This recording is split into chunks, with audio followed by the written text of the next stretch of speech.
Good morning, advanced drawing.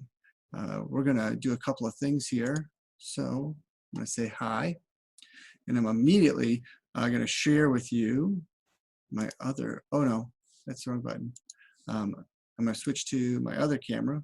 So, so here's my character, and I have my character, I have my study, and I know what's going to happen. I myself am using, so it's the same thing, the heavy board that I gave you guys. This is a Strathmore series. It's actually, I think, lighter weight than the tag board that I gave you. So this is 100 pound, and I think the tag board I gave you guys is 140, I think. So, but these are rectangles. So let me see if I can zoom this guy up a little bit. That's as big as he's gonna go. So whoop, whoop, it's a rectangle, so that I can start to do my daily strip.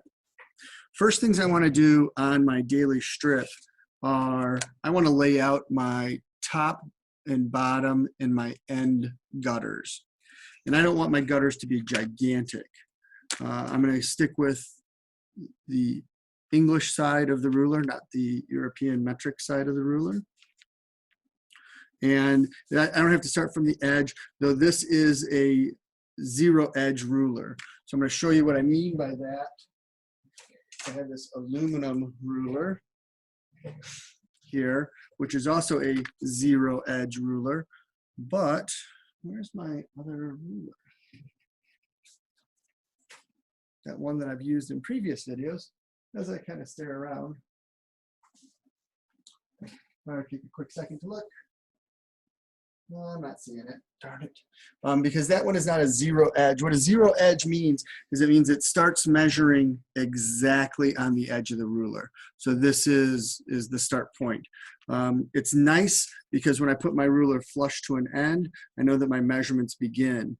It's bad if someone dings up the end of the ruler, or on some of the plastic ones, if they start to kind of stretch and pull them. Some of the plastic ones will stretch and it messes up your measurements. So for this, I don't have to be on the end. It doesn't matter what ruler I'm using, because I'm not really, I don't care what the numbers are. I want to make sure my measurements are correct. So just for purpose sake, this is 5 inches tall by, it's going to be longer than my ruler. It's 5 inches by 17 inches, or 12.2 centimeters by 43.2 centimeters. What I want to do is I think I'm going to set up a nice 1/4 inch boundary. So inch biggest marks, 1/2 inch next largest mark, 1/4 inches are the next set. So I'm going to zoom down again so we can see where I am. So my 1/4 inch mark. I could offset and have my quarters, but I'm going to go right here, and I know I'm going to be a gap, and what I'm going to do is I want to make sure that the paper goes through the line. Now, if I'm wobbly, I can always, so I've got my fingernail here, I could put a pencil end there, anything to make sure that I set this straight. But the best way to do is I check both ends of my ruler, so I'm zoomed in really close. But when I'm going through, and let's move this over a little.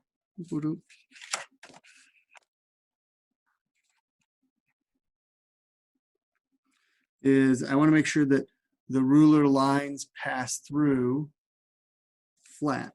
So I come down, make my 1/4 inch mark. Zoom this up a little so we can see the other end. And it says 5, but I'm going to go right to the 5 and make my next 1/4 inch mark. While I'm here, I'm going to set up. I'm going to use that dot. I'm going to go in a 1/4 inch. I'm going to come down towards my bottom, do the same thing again. And this is why I'm going to be a YouTube star, because these videos are super exciting. So that's my 1/4 inch. It's a 1/4 inch. Ooh, almost did a bad thing. And I can just lightly give myself my pencil line. And that starts off my gutter. So that way I have a 1/4 inch gutter all the way around. And I would, for this, since my ruler is only 12 inches, I'm probably going to go out about 9 inches, and I would make a mark, and I would finish to the end so I can make a complete nice line. I, again, do the outside gutter just to have it laid out. I don't put in panels yet. I don't do anything of that nature. We are going to hop in. And one of the things I've been doing is, because I'm starting to like more 3D art, is I have my character here, and I actually have this character here, Sam. And now I'm going to share screen with you. Okay, this is going to get funky. You guys ready? Hold on. Oop. And what we're going to do is we're going to pull up Zbrush, and I sculpted my guy in 3D. So this is him just starting out, and I have a good 3D shape to him. I have I can go in real quick. So I've saved this. I'm going to pop in. And I have another pose for him. So that's his posing mechanism. And there you see I've got his little fist and him giving us a wave. So this is, this program is going to let me not only make him a 3-dimensional space character, but I can, not space as in outer space, but space as in 3-dimensional space.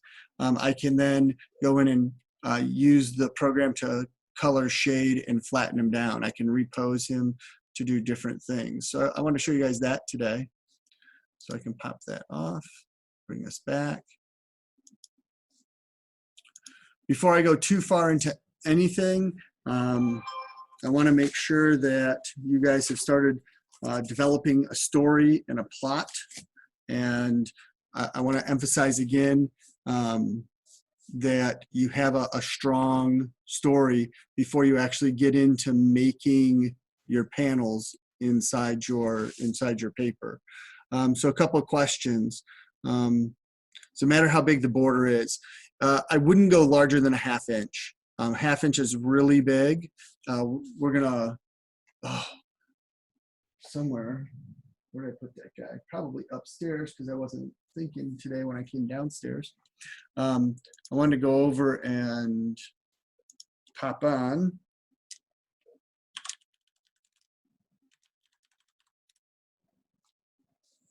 So we're gonna take a peek at this screen quick.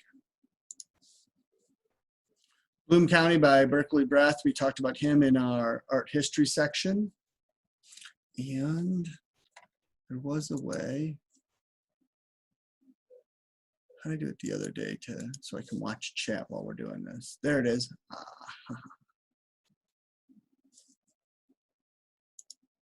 Okay, move chat over to the side.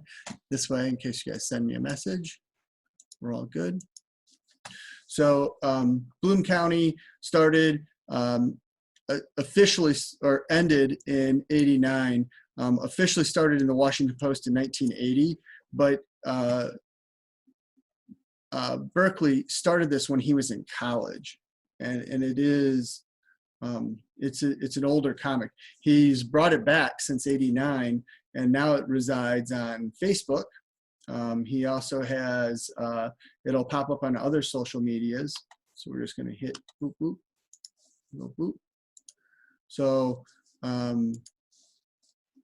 this is his Facebook page. You might recognize the Nighthawks. Everything kind of changes. This is his lead character, Opus the Penguin, and then some other characters from his comic. If I click on the comic, this is a daily strip. So you notice here, These are probably 1/4 inch. So this is from, it looks like 1981. And Steve Dallas is getting chastised by a woman, which is not unusual. He's not a great guy. But these are 1/4 inch borders from edge to edge of each panel. And this is maybe a 1/16 of an inch. The outside edge, the one that we're setting up first, you set it up and you understand that that's the space where things get cropped and cut out from the newspaper. The nice thing about doing 3D, so here's a last cell, the last panel of one of his daily strips. There's his signature inside of it. That's where you guys should sign them. With doing things 3D, you can easily translate over to toys and other items. All sorts of little happy things that he's selling on his website. If you want a signed comic strip. Prices are kind of nice. They're up there for a signed comic strip. A Sunday versus daily strip. So a couple things to note about the daily strip. Hope it doesn't shrink out. It does that. It is the title of the comic. Nice, bold, and you may have a specialized print that you design by, and it's your full name. And then somewhere in here you should sign it. And then somewhere in one of them, one of the gutters, you should put your information, copyrighted 2020 by him. So this is a recent comic. The idea behind this, because now he is, quote, self-publishing, so it's copyright because he's not copyrighting he can't copyright a penguin, but he can copyright Opus the penguin, who's a specific type, and his intellectual property, which is the comic. So you want to make sure that you have all of these parts if you are doing a daily strip. Heading back real quick, difference between that and a Sunday strip is a Sunday strip is double size. This happens to be quadruple size. His original paper dimension, if you look at it, so in the Sunday paper, this would probably be maybe 6 to 7 inches wide by that in length, maybe 8 inches long. So they're not really big because the daily strip is shrunk down when it gets there. But his original paper dimensions, if you're buying his original, is 17 inches by 22 inches. So it's a larger scale because he would work larger scale and then shrink it down. Now with the age of digital, paper size doesn't matter because the artist can zoom in and zoom out as they like, and they can work from that idea. In this, when we look at it, instead of having a separate spot for the title, we have a little introductory part of the comic, which is the entire introduction. So here's the title of the comic, here's the artist name, this is his note.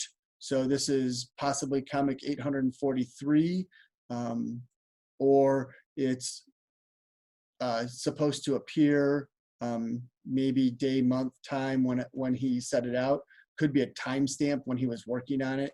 So this number is meaningful to the artist. It could be print number 843 out of 1,000.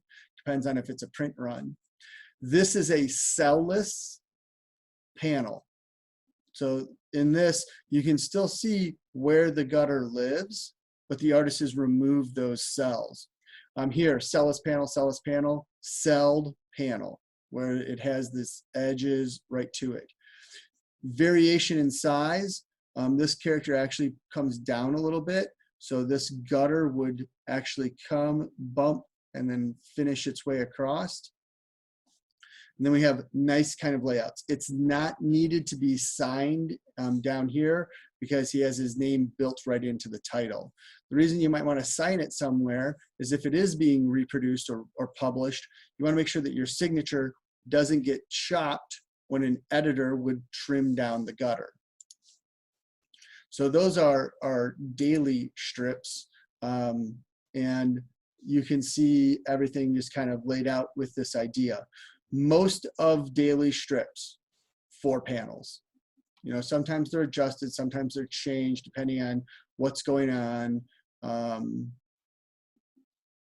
how the panels lay out. These guys are overlapping a little bit. Your Sunday comic, at minimum, your Sunday comic should have a title block and then double strip. So when we look at this one here, Bloom County with the artist, title strip, and then it starts right into, because it keeps the balance for the page. But these are only a total of 7 panels with a title. So our Sunday one will have a title if we are doing comic strips. Now, boop, doop, doop,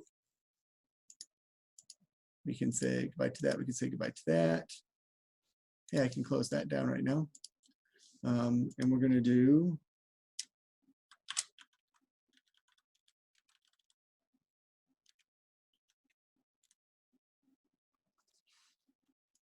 I want to put in comic book.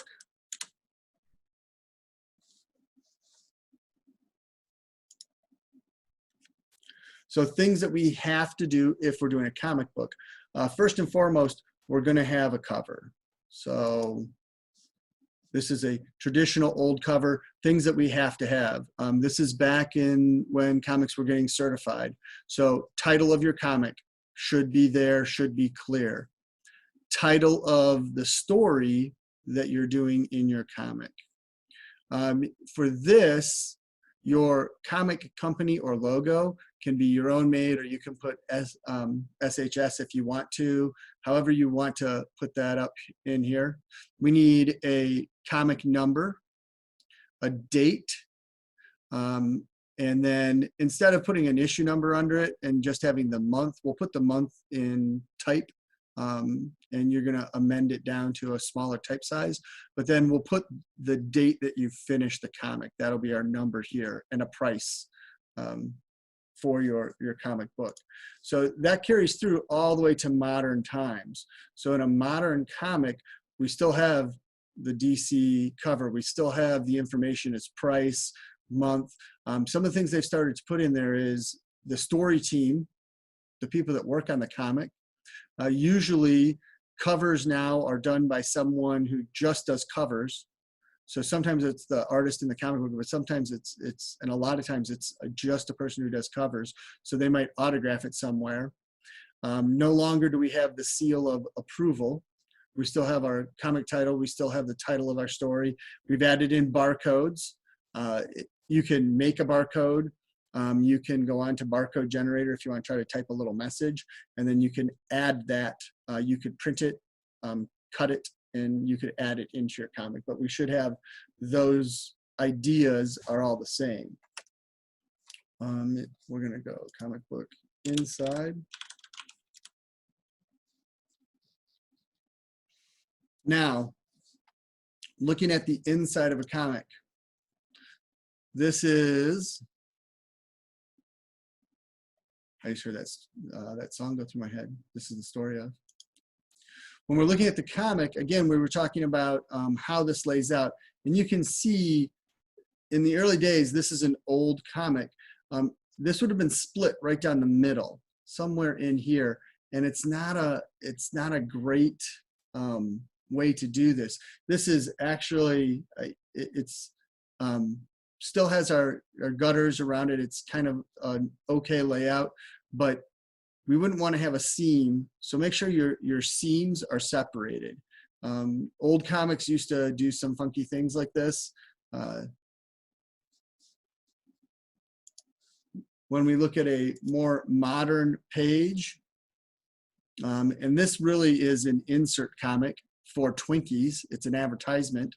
So we have all the information down, but you can still see outside gutter, inside gutters, panels with cells. So standard for a comic was 3 by 3. They've crunched the middle 3 and changed it. So we have our top 3 panel. We have our large kind of action scene happening.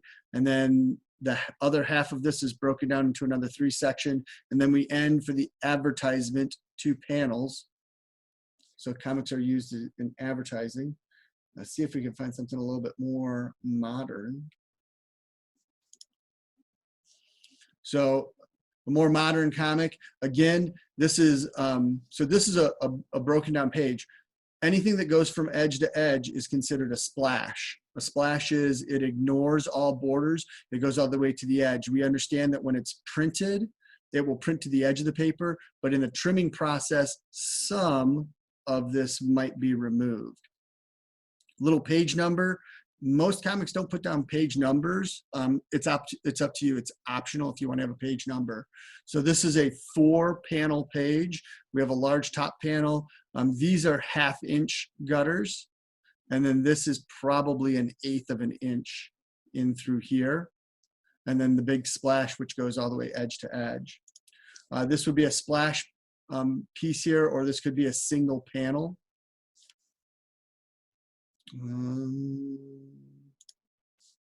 So this is a heavy line, and it's an overlapped gutter. So it goes right from one scene, we have just this heavy edge line and starting to the next. Colored page. If we were working digital, these would be great options for you. I would not do a colored page for what we're doing, because it's just gonna take you a lot of time that it's not needed unless you need to set it for your story. So here we have a bleed, because it's not a full edge to edge. It only hits one side, so it bleeds into the edge of the paper. It has a borderless cell, so it just has a cell wall. And then we come back into a normal panel with a gutter, normal panel, gutter, and an onomatopoeia, a word that makes a sound effect for what we are doing. So all of this is laid out in a standard set. So I want to make sure that you guys understand a couple of facts. One, we should be into our comics. We should have a developed story. We should put all of that before we start to actually get into the drawing. So a little bit of English work is going to save you a ton of artwork later. Next, I want you guys to be working on your comics. If you're collaborating with another student, make sure you're keeping contact with your collaboration team. Collaborations in our event does not mean you do part, they do part. You do the drawing, they do the inking. That's a normal collaboration for a comic. But for this, you are independent companies and you're just crossing over. So if you're doing a collaboration, if you're doing a comic book, your story and what they do, the stories mush together and make one long story. Both of you still do covers. Both of you can do a minimum of 2 pages inside to lay out what's happening. If you're doing daily strips, then your daily strip and their daily strip, you should develop a continuous story through both. So you would do a full week, they would do a full week, you would do a Sunday, and they would do a Sunday, and that should balance out. So you have a 2 weeks version. If you are doing a collaboration, all of your characters appear in your comic, plus a minimum of 1 character per collaborative person. So if there's 3 people on the team, you have your characters that appear plus 1 from each of the other 2. So you have to, they don't have to appear in every scene, but they need to appear in your comic at least once. Same with your partners. One of your characters appears once in their comics. There's a question. I have a story, but I feel worried about it. It's like imagination through the eyes of a child. Oh, I think that'll be okay.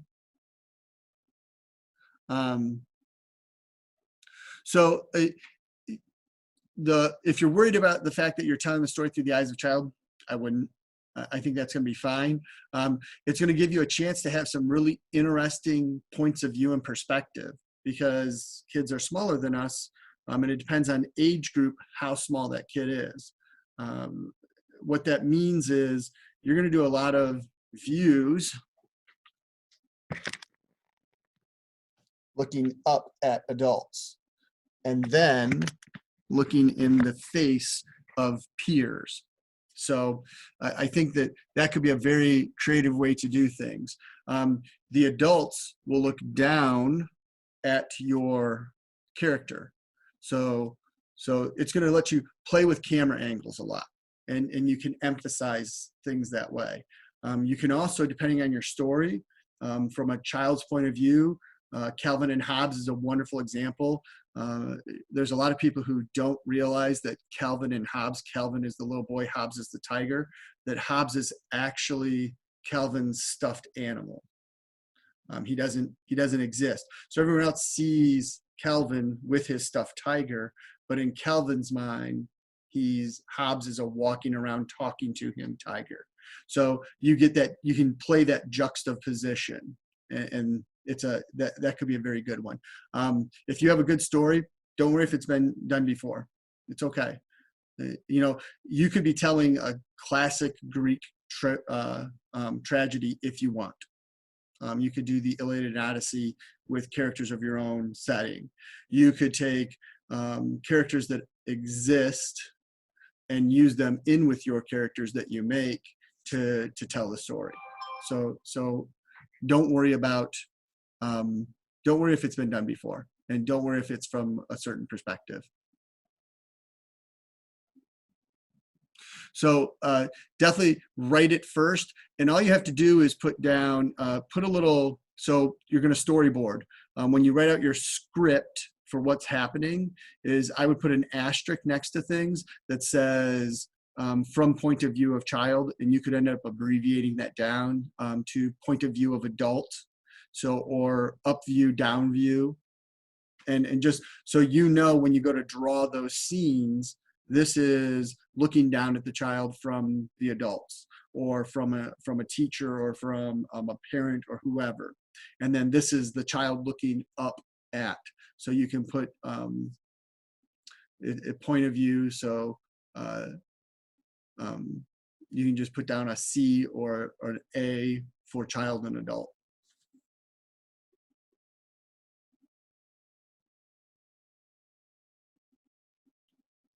No problem. You're welcome. If you guys are good, over break, if you think you need to get caught up, okay. Over break, I am going to do a lot of catch-up work personally and some future work, because I'm going to make a plan just in case this is what we're doing for the rest of the year. I'm going to try to finish up all of my college work. So I don't expect you guys to work over break, though. So don't think that when we come back, so we will be the 21st will be our next meeting, April 21st. Don't think that when we come back, you have to have things done, So work today. We're going to probably end here in a few minutes, and that'll give you 30 minutes of work today and tomorrow's break. If you haven't been working on a regular basis, or you've been doing other things and you're trying to balance your schedule, do what you think you have to do, but you're here, and that makes me happy, and we're moving forward. But take a relaxation over break. I've heard a couple of students that are a little stressed out because people are assigning things. So I'm going to make it clear, this is not, you don't have to work on this on break. If you need to, if it's mental satisfaction, enjoy it. I'll work on my Zbrush guys over break. So I'll have both the main characters, and I'll try to have a couple of the other little characters done up too. The video from Tuesday, okay, so that's a really great question. Something happened, and I had to redo it in YouTube. So Tuesday's video is going to go up today, and it'll be posted before this video, because I just re-edited it this morning, and hopefully now it's going to work. So I think I did something wrong when I recorded it. I think I did not do a proper format. I don't know. I've had a couple of video recording issues lately. All right, guys. Unless you have a question, enjoy your spring break. I'll miss you. I'll miss you too. Cole, if you need some able time, we can talk. I'm really sad right now. My comic book store is closed because of coronavirus.